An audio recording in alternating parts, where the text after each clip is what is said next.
I'm Elena Healing, and I met Dr. Mansur Hasib in 2016 when I started my graduate career. And I am just so thankful because the thing about bringing your inner greatness out is sometimes you don't even know what your inner greatness is, until you learn, and then you can actually attribute your personal likes and your skills you might not have known you had. So thank you so much, Dr. Hasib. And right now, I've always loved math, so I found a way to kind of put my passion for math and my knowledge of cybersecurity and just very complex things that can happen in the virtual and computational world, and working for the government, for the Census Bureau. So, yeah, that's where I'm at right now. Okay, Dr. Hasib, where are you in 10 years? I don't know. Hopefully, in 10 years, I will have established the university of the future. That's one of my dream things that I want to do because I sincerely believe education needs to be changed big time. The current model of education is not working. You got incredible administrative bloat, which is what is raising the tuition. Tuition should not be so high. We should be providing students digital materials for learning. In other words, when a student comes, they shouldn't have to buy technology to do labs. They shouldn't have to buy books. We should be providing them everything in that one single tuition. And that tuition needs to be digitally supported so that it is not that incredibly high. There is no reason, to tell you honestly, when I was at the previous university where I was bringing in $117 million, I had like 3-4 layers of bureaucracy above me. We could have gotten rid of every one of them. It wouldn't make a difference in the whole quality of education or anything, because technology allows us to replace a lot of these redundant people. We really don't need all these administrative bureaucracy that is earning 2-3 times our salary. So I'm hoping that we can build that university of the future where it's going to be, again, competency-based education. So all of the people that I have mentored that have gone through my programs, you see, one of the things you will notice in them is they are doers, they are leaders. They are not just book knowledge and going through quizzes. They have done things that are relevant in real life, so they're able to go to any kind of a situation and think. And if you notice, we made them present, we made them write, Katoria's first complaint to me, why do I have to write so much? Oh my God. Okay. But I said, look, this is what is stretching your brain. And then once your brain is stretched, it is stretched and to that level forever, for the rest of your life. And it will serve you well because your brain is going to continue growing. So this is what I want to make for education. Then I want to have education tied to the industry. So a lot of the capstones, a lot of the things should be internships, should be tied with the program so that students would graduate with a lot of even hands-on experiences and relationships. So conference attendance, presentations, these should all be integrated into the curriculum. Then career counseling, mentoring, all of that should be personal branding. If you notice, even that was one of the things also in our projects. So Elena had to do that. She had to build her brand on LinkedIn. These were things. Now, Tomiko and Katia didn't have to do it because they skipped that one particular class, but Elena was in that class because we were, Katoria and Elena were in that transition zone and so was Katoria. But Elena went through that, where we had to teach them about personal branding, leadership right up front, and making relations with career services and so on. But that's the future of education. And then books. The e-books should be multimedia. We should never have two-dimensional flat books anymore. You should be able to touch a link in the book and it should take you to a video, an audio, whatever. The books of the future will be multimedia and you should be able to carry it around. It's crazy that some of these students are carrying these $100, $200 books, 4 or 5 of them every term. Like, they used to spend $400 or $500 every term. That's crazy. They shouldn't have to do that. And then when you return the books, you only get pennies on the dollar for it. Yeah. So that was a model that I already did. And that's what I want to do for entire universities. That should be the future model of university.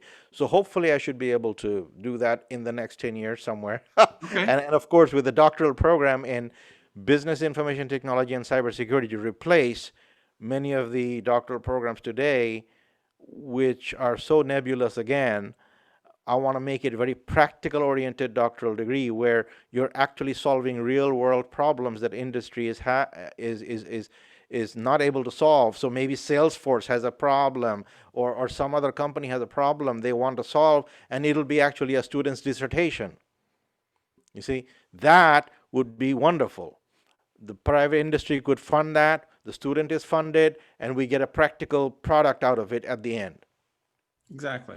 Oh, I love that. Part of the reason that Elena became my mentee was I mean, she talked about 2016, but that was the year we had a conference, and my thing was always about telling students, go to the conferences, because a lot of the learning is going to happen outside. I mean, I did that with Tomiko, I did that with KT, I did that with NAFA. I mean, every one of them luckily started doing this conference thing.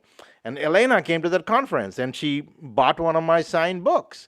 That's how she went into leadership. I'm saving that book until I can. It's going to be worth $1 million with your signature. I hope.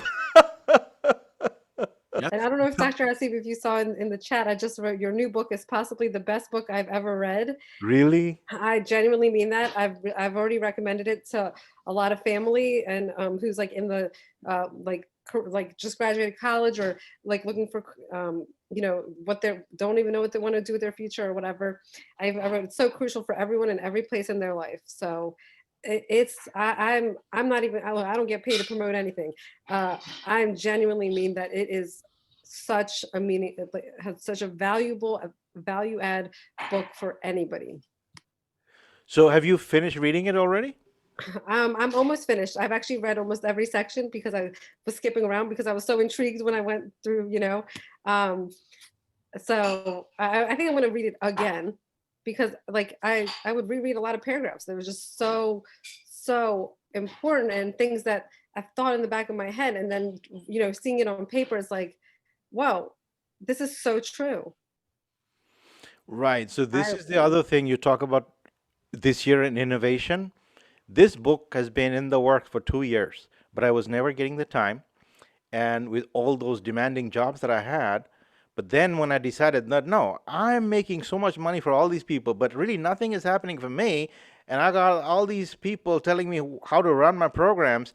And in the meantime, they're making triple my salary. I'm making this measly salary. No, I'm going to stop making money for other people, concentrate on my own project. So that's why I said, this book, I sincerely believe this book is going to help a lot of people. So I said, let me focus on doing all this stuff that has been waiting around for so long. So I really appreciate that you feel that way, Elena, because that is wonderful. Yeah, and as you point out, there's so much factual evidence in there. You have so many statistics and numbers in there of and like relations to real life stories of people in their companies and the finances. You're right. Somebody is worth making 25 times as much as their salary, but yet somebody else is making, you know, is their value add is none, you know, negative. Right. So it's so It is crazy. Like the people above me were making 2-3 times my salary, yet I was the one bringing in $117 million a year. $117 million. And then after I left, that revenue has dropped by $87 million. So what did they save? And yet they had a mass layoff in the company. That doesn't make any sense. Yet the people that did the layoff, they're sitting there, still earning those salaries. The lower level people are all getting laid off. This is happening all over in academia right now. There's an article in Inside Higher Education now.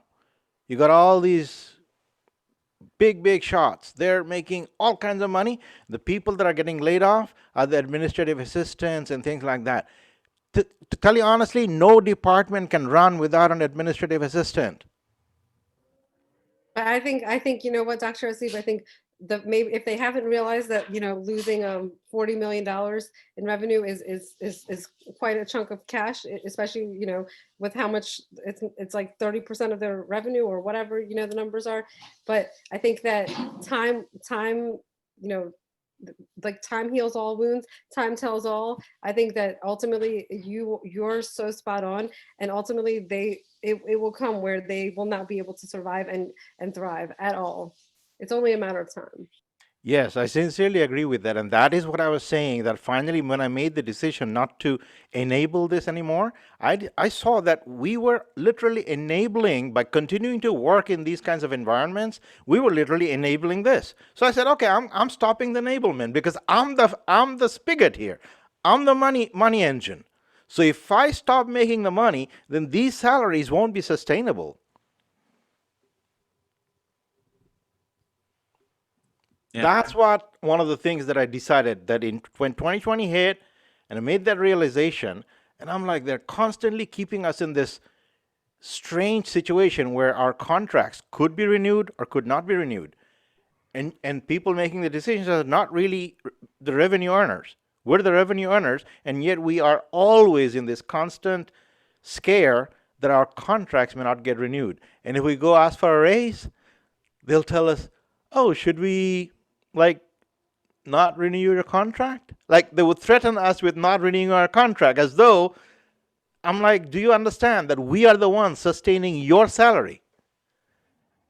You're not doing any teaching, you're not doing any marketing, you're not bringing in any students. I'm the one bringing in all the students. And I'm even teaching, mentoring, the promotion, all these success stories. I mean, this is not something that they can do or they will do. So we need to, so the book is all about that the people who are the money makers need to start controlling their destiny a lot more and stop the enablement, because we can do that. Yep, Yeah. all about empowering ourselves when we don't realize that we have the power. And I think that's what your book gives readers. Yes, yes, yes, yes. So I sincerely hope that that will help people enable that when they go to negotiate, they won't negotiate that, oh, you got to pay me what you paid the previous person. No, you're going to pay me proportional to the money that I bring in. That's how I want to negotiate my salary. Just like a baseball player or a soccer player or a basketball player, because they negotiate on the basis of the revenue they're bringing in. And every salary should be negotiated on that basis. And as I bring in more revenue, my salary better be increasing, and that better be in the contract right from the very beginning. That's a great. Now, I was generally used to that because I was working in the private sector for a long, long time. But then when I went to academia and all these things, I was like, wow, this is pretty weird. It doesn't matter how much money you bring in. It doesn't matter. Your performance doesn't matter. You could be laid off, or your contract could be not renewed any day by some bozo that just walked in at a higher level than you. Yeah. Great point, Dr. Hasib.